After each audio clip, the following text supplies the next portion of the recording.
Hello everyone, welcome to this video. So I've decided to talk about a company that's recently gone bust, gone under, gone kaput.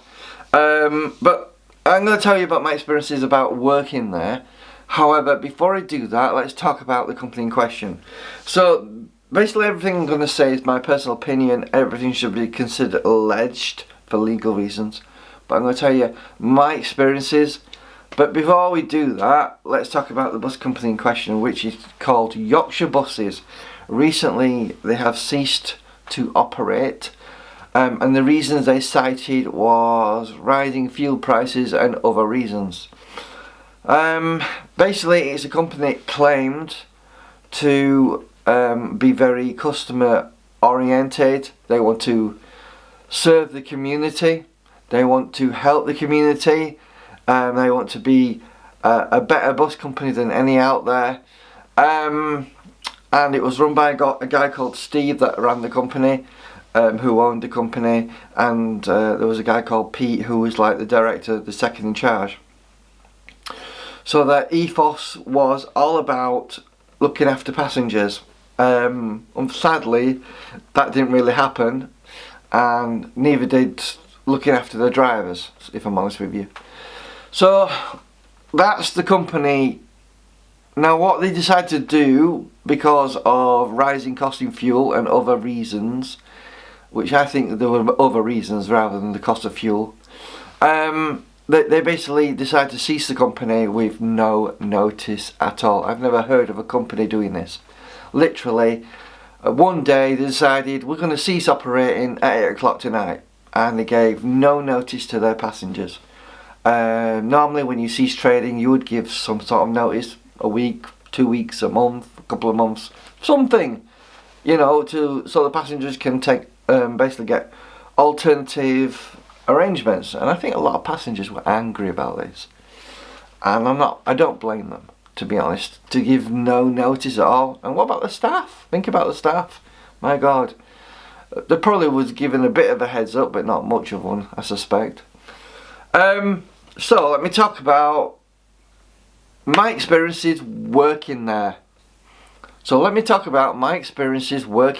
So about 2 to 3 years ago, I used to work there, and I applied for the job online through, I think it was Total Jobs, and I got an interview, and obviously I had a chat with them. They seemed reasonable people at the time. Later on I would find that wasn't going to be the case, but you know, let's put that aside. So my first day was filling in paperwork, and I signed a 37.5-hour contract, and then the day after I had to get my boiler fixed. So obviously I didn't come into work for that, but they knew about that. So the third day I came in, and I was told just route learn, which generally means jump on a bus and try and learn the routes, which I did. There weren't many routes to learn anyway. So I jumped on the bus with the boss, Steve, and we went driving around. And if I'm honest with you, it was a yellow double-decker, an old one, and it was quite cramped in the cab, if I'm honest with you. I found it difficult to, you know, stretch my legs. But no, I noticed something very soon. Very soon after driving around, I saw Steve, the boss, started putting his hand in between his legs a lot. And I thought, what are you doing? I thought, what are you doing over there? So I looked over, and I found him using a mobile phone. He was basically communicating via WhatsApp to his staff.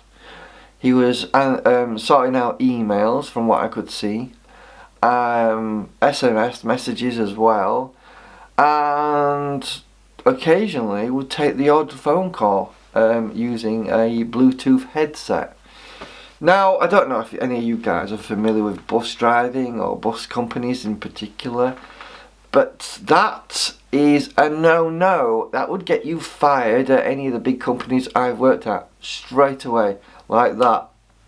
I only know one person didn't lose his job, That's because he made multiple appeals, and it was actually in a bus station, which is considered private land. But in general, if you're using your phone for whatever reason, you're going to get fired. So that raised some eyebrows on me, thinking, what the hell are you doing down there? And it wasn't just him. You know, I noticed his second in command, Pete, doing it as well. He had his own white Bluetooth headset as well. And I thought, what the hell are you doing? You know, and there was no plexiglass as well. I don't know if you're familiar with buses in the UK, but we have like protection to protect the staff from being assaulted. They said we don't need that, and I asked why. And they said, oh, it makes it easier to communicate with passengers. It's because there's no barrier in the way, you can talk to passengers easily, and there's no sort of difficulty understanding each other. That may be the case, but it also makes it easier for someone to punch you in the face while you're driving and you crash. You know, this is the reason why we have plexiglass protection there, to obviously protect the driver. And believe me, we do get people that can be aggressive on buses. So that was my initial experience at Yorkshire Buses, and quite often later on I found myself working 55 hours a week quite often on a regular basis, even though I signed a 37.5-hour contract. Now, what Pete used to say is, well, there is the 48-hour disclaimer that you signed that allows us to get you to work 48 hours, but as far as I'm aware, you have to ask, not put it on a rota that you're doing 55 hours on a regular basis. I have the legal recourse of saying, no, I don't want to work that many hours. You know, I signed a 37.5-hour contract, and I was having difficulty with my knees with a bit of arthritis. And I thought working 55 hours was far too much for me. I was finding it very difficult doing that sort of number of hours every week. And the pay wasn't that fantastic either. So initially, I didn't think it was a great experience. So as time went on, I started noticing things that I wasn't happy about. You know, virtually no training at all. I had no induction, so I didn't even know where the mop was. In terms of health and safety procedures, in terms of training for that, nothing in regards to that. And I quite often found myself being shouted at by Steve, the boss, mainly because I didn't know things. You know, they were using some old buses, but by the way. So at my 3 months point, I decided I'm thinking about resigning. So I wrote a long letter to the boss and I handed it to him. I said, I'm thinking about resigning my position here. The condition of the vehicles you have are terrible. One particular bus, you can actually see the road through the floor, and I just were flabbergasted. Quite often when I came in the morning, there was no one around to help me. So they were actually located in a small depot in Leeds with basically a porter cabin and a bit of gravel in the back, a place to park the vehicles, and that was it. There was no engineering staff at all, so if you had a problem with the bus, it was pretty much ring the boss and find out what the hell we're going to do about it. I remember one day coming back and literally the boss had come into the depot, and he pulled some sort of circular round mesh thing out of the back of the engine, started power washing it himself, opening the back, put it back in, and then the engine had cooled down enough because it was overheating for me to go back out again. But yeah, it was just silly little things like this that sort of made me think, what the hell, what sort of company I'm working with. And then there was a message that went out on WhatsApp to all the staff saying, whoever has stolen this clothes hook, tell us who you are, and we will discuss it with you. Failures to do so will result in a disciplinary. And I thought, what, over a clothes hook? Are you serious? And they threatened all the drivers with a disciplinary. You know, where's your proof? You can't go around accusing people. I remember one day I actually sent a message on the WhatsApp group, because that's how they communicated. Very unprofessional. I don't know any bus company that communicates with its staff via WhatsApp. And I asked, can I let a person come on the bus with a bicycle if he's taking the wheels off? And the attitude I got back was disgusting, you know. It was such a horrible, nasty response. I thought, what sort of people am I working for? And as time went on, I started realising this guy, Steve, wasn't a nice person, you know. Now, if we want to talk about passengers' experiences, they weren't too happy either. Quite often got moans and groans at passengers saying, oh, you're late again.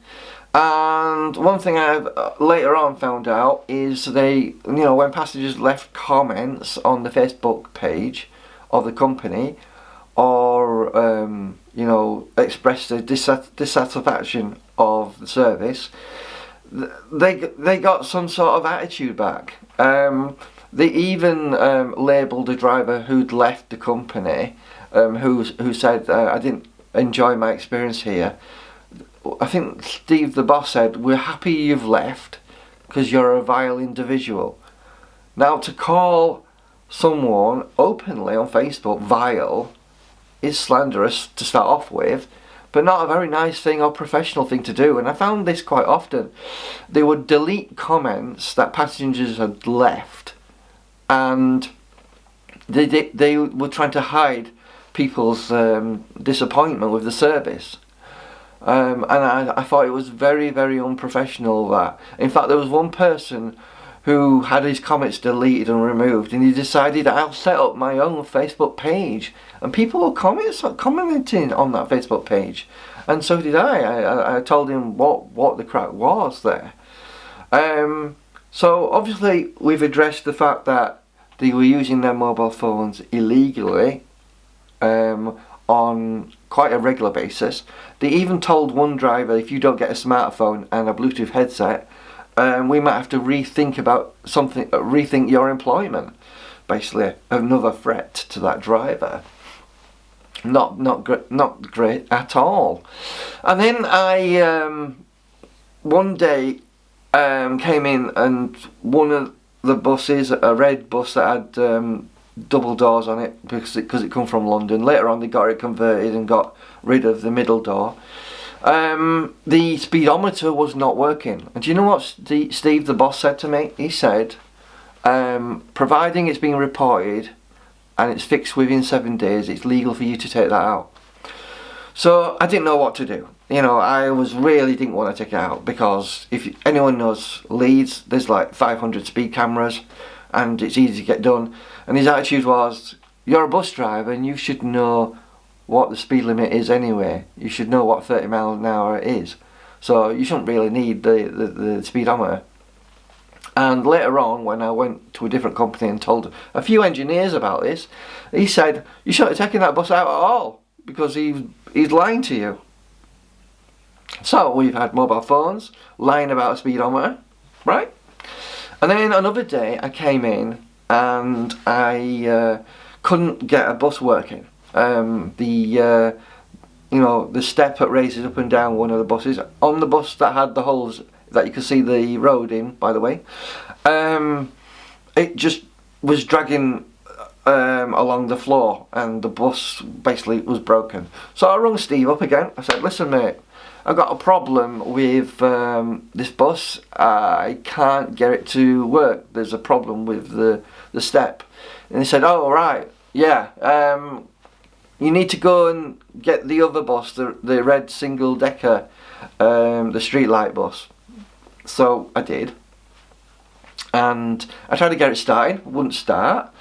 I must have spent 20 minutes trying to get this bus running, and it wouldn't work. So I rang Steve up. I said, listen Steve, there's a problem with this bus. I can't get it to operate.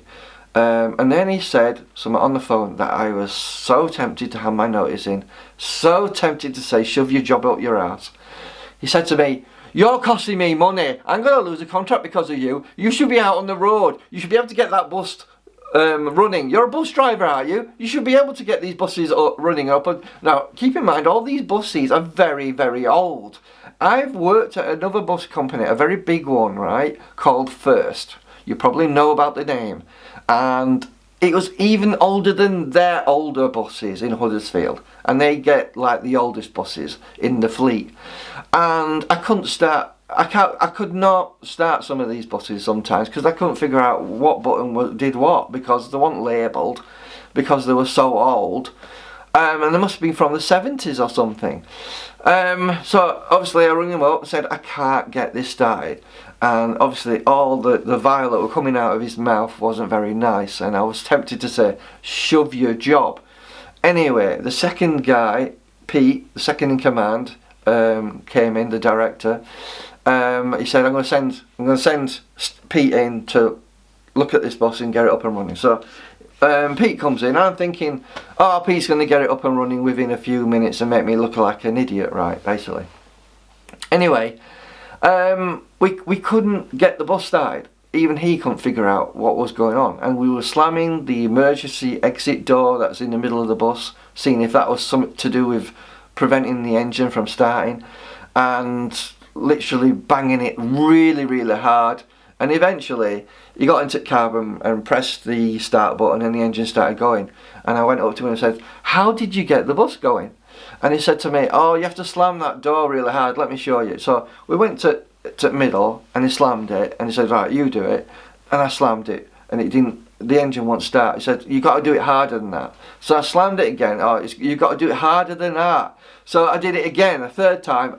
It was so hard, right, I hurt my shoulder, right, and then eventually the engine started going, and I went off on my way in that bus, you know, and carried on doing the job. Anyway, one day I was called in for my probationary review, which once I've been there 6 months you have a review, and they started bringing up complaints about me, apparently, that some bus spotters were not happy about how I treated them or something like that. Anyway, they brought up all these complaints apparently off third party websites like bus nutter forums, bus enthusiast pages, that sort of thing, and they found a few reviews apparently of some ride-alongs with me, and for some bizarre reason they weren't quite happy. You know, things happen, you know, and even bus drivers have bad days. So basically they were going on about these complaints. At that point I got my letter out that I had from 3 months ago, and I gave it to Pete. I said, "Here you go, I'm resigning, mate. I've had enough of this. This company is an absolute joke. You treat your passengers like crap. You treat your drivers like shit. You claim to be a company that supports the locals. You don't give a damn about them, really. And the buses are falling apart. They're literally, you've got no engineering staff at all. Quite often when I need some support there isn't any. And you're asking me to do 55 hours a fucking week. And I've had enough of this crap. And you're bringing up apparently some complaints you found that you don't like. Well, you know what? You can stick your job." So I gave him my resignation. So he went off to speak to someone in HR or something, or some lady who deals with the administration or something. And he came back to me and said, "Well, the meeting's already started, so we're going to terminate your employment anyway." So, you know, basically they found some reviews on third-party websites that haven't been sent directly to the company. They've basically, you know, come up with loads of other reasons that apparently they weren't happy about, and they tried to terminate my employment after I handed my notice in. Which, if you've ever worked for a big bus company, the unions would basically laugh that out of the room. Because, you know, end of the day I resigned because I had enough. So for those of you who think this company was really good, it's not. and I'm not surprised the company fell apart. But for me, the biggest things you need to take away from this video is they were using mobile phones illegally. They were threatening drivers with disciplinaries for something that they didn't actually do. Maybe one person took this clove hook off, but why are you threatening all your drivers? They were quite nasty at times. You know, I remember one time I'd come in and I was told to wait for another guy to come in, and there was some sort of mix up in communication. So basically I spinned the bus around and I started to drive out the depot towards where I would be starting, and all of a sudden I heard this guy, Steve, shouting at the loudest out of his breath, "Stop you!" And I stopped and I thought, "Well, what's up, mate?" And he said, "Oh, I thought you understood that we were waiting for a guy to come, and then you'd be taking him with the bus and you know, but there's no need to be nasty like that, you know." And they did offer me a compromise in terms of changing my hours, because I obviously was having difficulty with my knees, arthritis. Doing 55 hours was too much. And he said, "Well, what I can do is I can put you on the rail replacement, which means doing 25 hours instead of your 37. It's like, why would I want to go down hours from 37 to 25 and take a massive cut in pay? It's a ridiculous offer, completely ridiculous, not fair. You know, I didn't come to work for you and do 55 hours a week. I signed a contract that said 37.5 hours. I'm presently doing that for another company. So why would I do less hours? I didn't want to do 55 hours in the first place, you know, and it was causing me difficulty, because, you know, if anyone knows, anyone who's had problems with their health problems, doing many hours can make things worse. Anyway, so I just wanted to talk about Yorkshire Buses, give you the rundown of what they were all about. What you'll find is they, on a regular basis, deleted any reviews that previous or current staff would do, or any passenger reviews or comments, and they would even approach Google and ask them to take down reviews. How do I know that? Because I attempted to do a few reviews and they kept getting taken down. So there you go. It wasn't the greatest experience in terms of a bus company, and I'm not speaking just from my experience as a driver. Many passengers who left comments on their Facebook group, on the Facebook page, on Yorkshire Buses, would have their comments deleted pretty much all the time, because I monitored Yorkshire Buses for about 2 years after I left, and I started seeing a regular occurrence. Any sort of comments or reviews that were left by past passengers or past drivers was pretty much, first of all, they'd reply and be quite mean to that person, and then they would delete the comments completely. Probably because other people were seeing those, and they might put a reply saying, "Well, I don't think it's very professional to say things like that." So that's my experiences of working for Yorkshire Buses. So this company that claimed to be for the people, do a good service for the people, cared about the people, decided we don't really care about you in the end, because they gave virtually no notice. I believe they put up the post at some point at night time, basically saying we're closing the doors at 8 o'clock tonight. And actually I looked at this and I thought, really? Are you really going to terminate the service with no notice? At the very least, you could have given your passengers 2 weeks notice. Given the council some time as well, because the council would have been scratching their head thinking, what the hell do we do now? this company's just folded that we backed, we supported, and I know they did that because they had people from the council come to the office and see the managers and the owner to talk about how they can support Yorkshire Buses. So a lot of people were not happy with what happened. A lot of people were not happy with the service in general. I know that because many passengers spoke to me and talked to me about the service and said it's not too great, this service, because you can't keep turning up late or not at all sometimes, or the buses are not working. Problem is, when you've got a small bus company, you don't have any sort of options of getting other buses in or extra staff in short notice, and they were using other companies as well to fill the gap and the void. Quite often they'd reach out to a company, I think it's called Connections. There's a bus company out there called Connections. They had a relationship with them.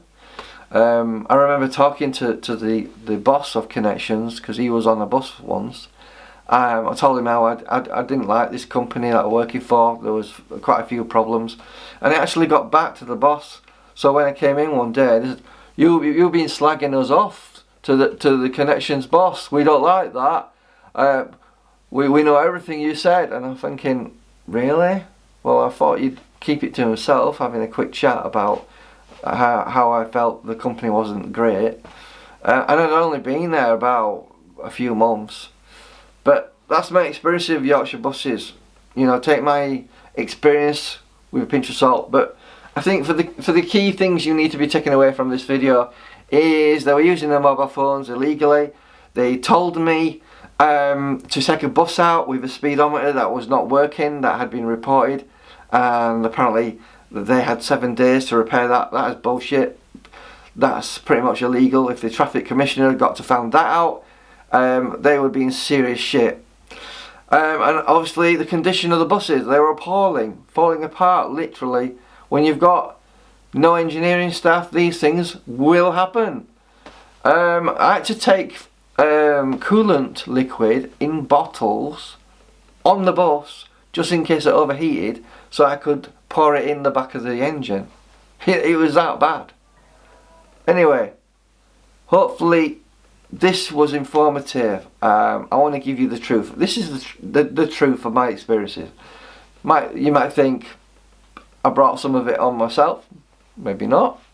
But yeah, when you see a boss using a mobile phone while driving, pretty much £200 fine, 6 points on your licence, do it twice and you're banned. That's basically what happens when you use a mobile phone. Doing it while driving a 13-ton double-decker bus is a no-no. Never do it, guys. If you must use your phone, pull over and get out the cab, and you know, take your phone call then. You know, do never do it while driving, please. Just don't do it. It's not worth risking the trouble with the police. It's not worth risking hurting someone. It's not worth you know, having any sort of bad experiences. It's not worth losing your job, you know. And considering that this Steve guy worked for First previously, he should know better. You know, I couldn't believe it when I saw it, but because he's the boss, I can't really say anything unless I want to be down the road. And I'd only been there a few days, man. Within a few days I've got doubt straight away. What the hell are you doing? Anyway, end of video rant. Up to you to make your mind up what you think. I'll see you later. Bye bye.